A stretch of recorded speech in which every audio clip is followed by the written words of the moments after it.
Donald, non puoi essere te il prossimo papa. You can't next Pope. No. Ma perché non funziona come le elezioni per fare il papa? Ti serve altri requisiti? Cioè, intanto penso che devi avere residenza in Vaticano. Se non hai anche te lo compri.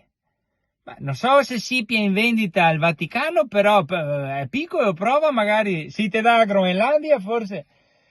Ma dopo guarda, pensaci perché è un impegno tutte le domeniche venire a Roma, stare fuori dal balcone. A parte che questo se fuori come un balcone, non ha problemi per questo. No, ho capito, donna, ma soprattutto a me pare che bisogna essere almeno preti non vorrei dirmi che sei... Sul serio? No, avevo capito che eri prete, però...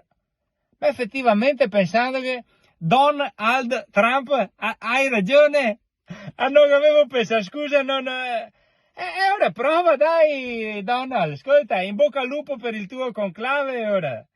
Come si dice in questi casi, tagliati i capelli e... No, fate una famiglia, tagliati e basta, e se no non ti stai a barettina da papa. Vabbè. Ciao, spettanà! Che il papa fa tutto il fatto.